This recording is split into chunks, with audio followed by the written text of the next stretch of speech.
When I close my eyes in prayer, I just hope that the energy that's passing through me brings words that you need to hear. Not all of it may be aligned with your way of thinking. Some of it might be different, but it is all designed to make you think a little bit more.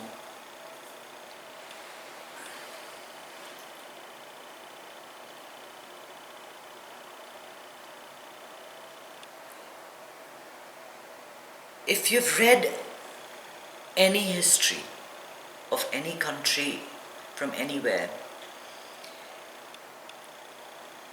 the one way the ruling class controlled the rest of the country was by establishing privilege, a special group.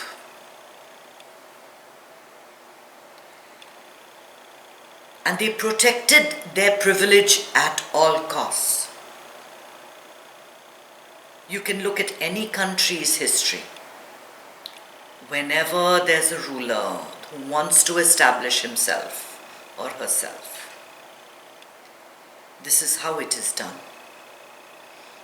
You read books, and I've written 2 books on the colonial period, where the British controlled India, and how did they do that? How did a handful of white people control such a huge population? They did it by placing themselves on top of the caste system, where it was supposed to be a privilege to be British and to do anything British. And so most educated Indian people started to emulate and started to long for that kind of a life, to be included in the inner circle. They started learning the language and doing other things like that to be included in the inner circle. And they would do anything to maintain this fraternity, to maintain this crowd. If you take even a microcosm, for some of you who've been part of a fraternity, what is it? What does a fraternity do? It protects the brothers or the sisters that are part in a sorority at any cost. And it hides the truth. The truth is very hard to see. And racism is very difficult to bear. But for racism, which has raised its ugly head in this country, to be tackled, it has to be first acknowledged. You have to see that we are all, not just you and me, and not just a few people, or just a few people in the police force, or on the top brass in politics. All of us are guilty of what? Of trying to maintain privilege. You have to acknowledge that something exists before you can even eradicate it. It's the same it's what I talk about even in meditation. Without awareness of that something is going on, how can you deal with anything? If you don't even know that you're having these thoughts, one thought after another thought after another thought, how do you break that thought ladder without awareness?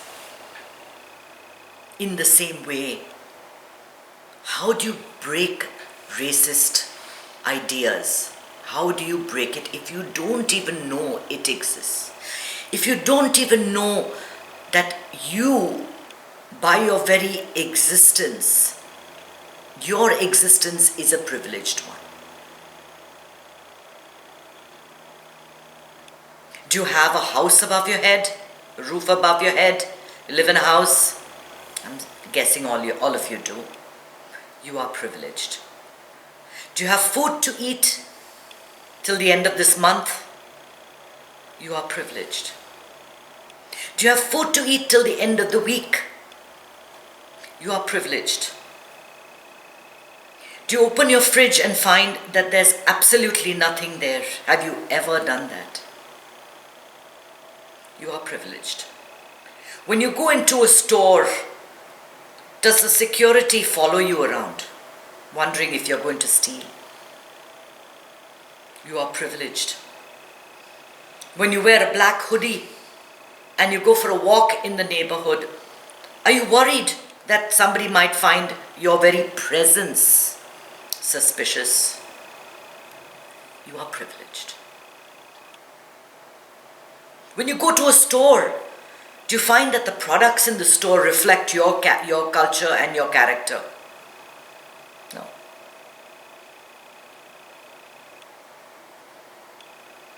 If you find that, you are privileged.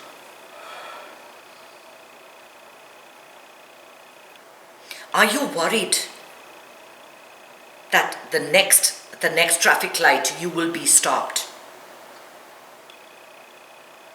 And that as you reach for your phone, that may be the last thing you see. No.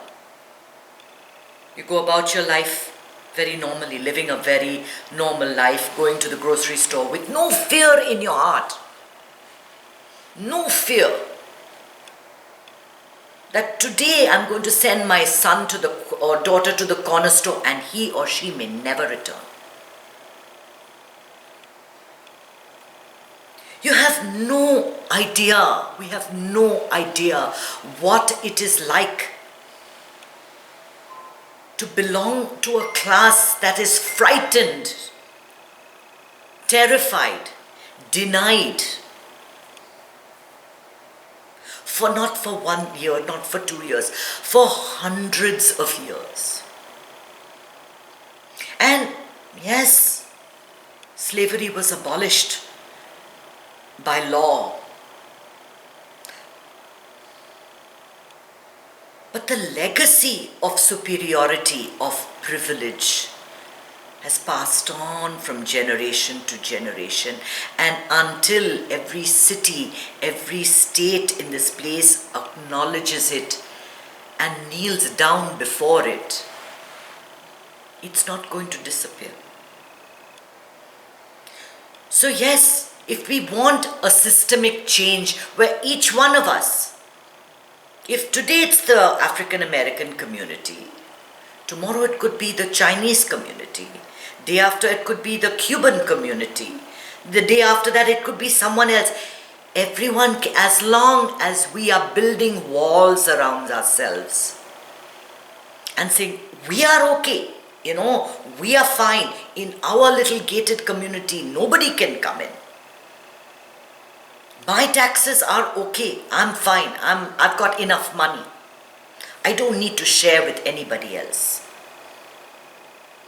As long as you think like that, you are cutting yourself off and creating a bigger monster than you know. Through history, look at all the great revolutions that took place. They took place when the wealthy became too wealthy and too uncaring and unfeeling of people that had nothing. And they had nothing to lose. When they went on the streets in 1917 with the Russian Revolution, yes, they went and they took. Because for hundreds of years, they have been looted. Their economies have been looted. Who has said anything to all the wealthy that have been looting us systematically for years? We have nothing to say because that's all white collar looting. It's legitimate. It's sanctioned by law. So it's quite all right that the CEO of Amazon or any other big company or any of these big goons don't pay $1 in taxes, but that the poor man, standing up for food stamps is completely denied. When we have this kind of difference between the extremely rich and the extremely poor, then when something like this happens and people come out on the streets, they believe that we have been ignored. Nobody cares for us. The law that's supposed to protect us instead takes our life away, makes our life miserable, makes us fearful, makes us scared. And if you're looking at them and you're saying, oh my dear, it's really bad that a man was killed, but it's horrible, it doesn't help their cause at all if they're going to be looting, then you're speaking from a point of view of privilege. You have no idea how desperate they are, how sad they are. They have no jobs. This pandemic has affected them more than it's affected other people. And the law doesn't support them. The stage is, everything is kind of stacked against them. I used to teach in a school in Fort Lauderdale, and there would be children in my class, and on teacher planning day, all the parents would come, and you'd see this child coming with his 40-year-old grandmother, 35, 40-year-old grandmother, mother's in a teenager, and there are no men in their homes. No men.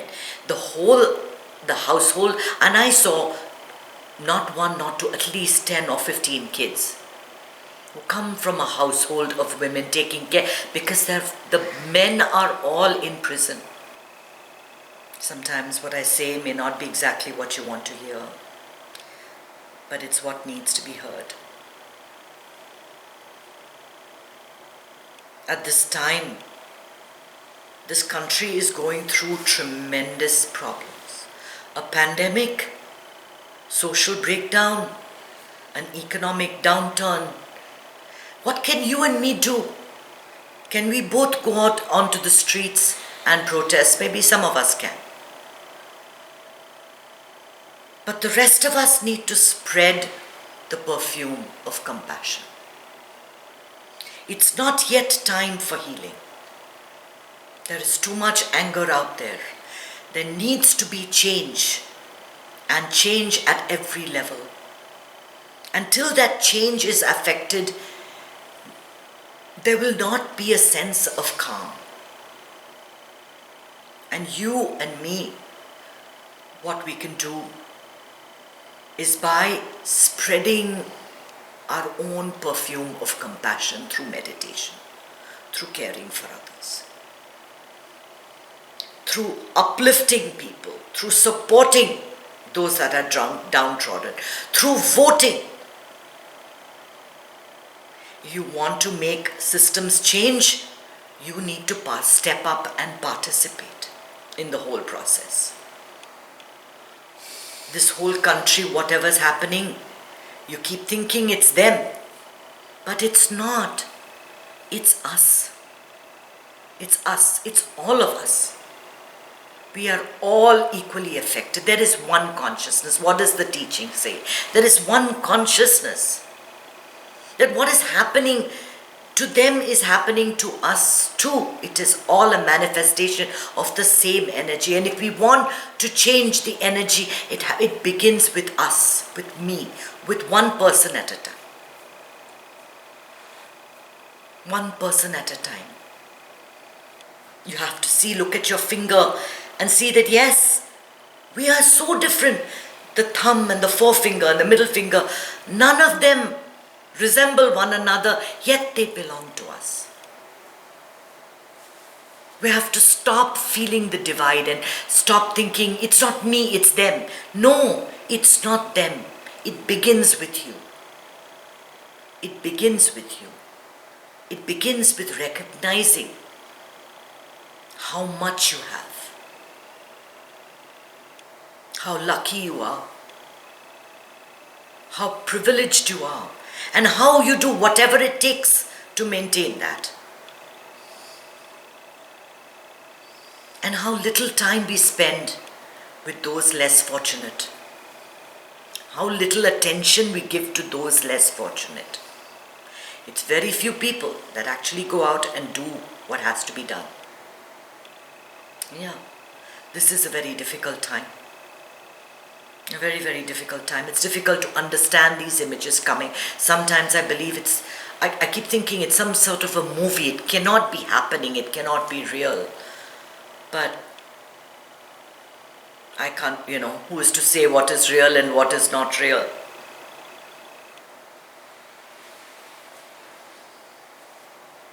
And we don't want this to just pass. Because, privilege protects itself. They wait for everything to calm down, and then they carry on as if nothing ever happened, and then it happens again.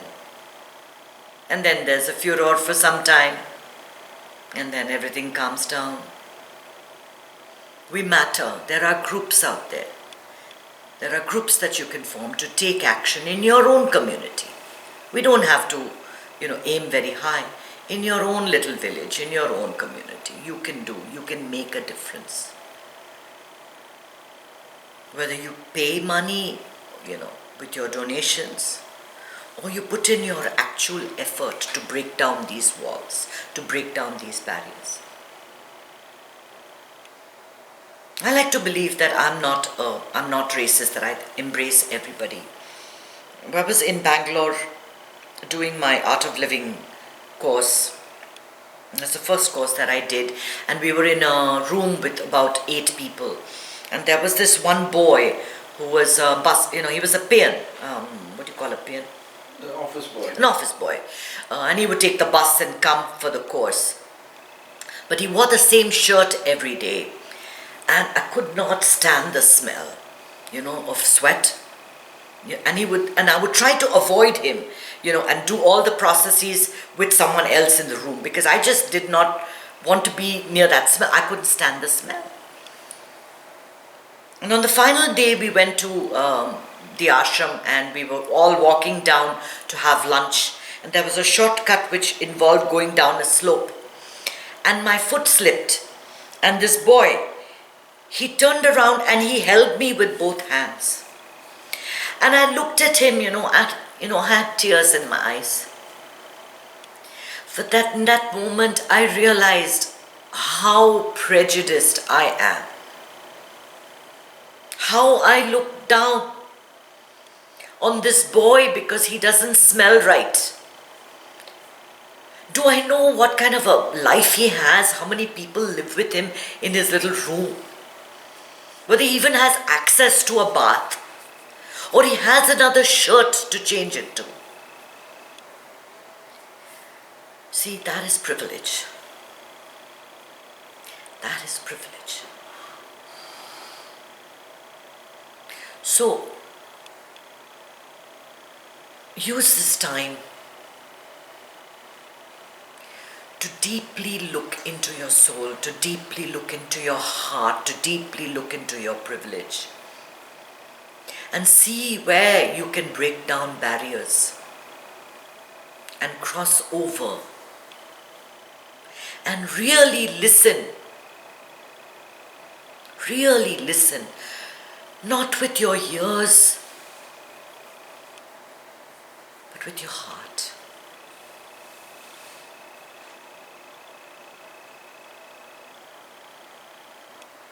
Om Namah Shivaya. Hey, thanks for watching my video. If you like the content, hit the red subscribe button. I'm also on Facebook on my author page, Kanchana Krishnan Iyer, and I'm also on Instagram. See you there. I'll link it down below.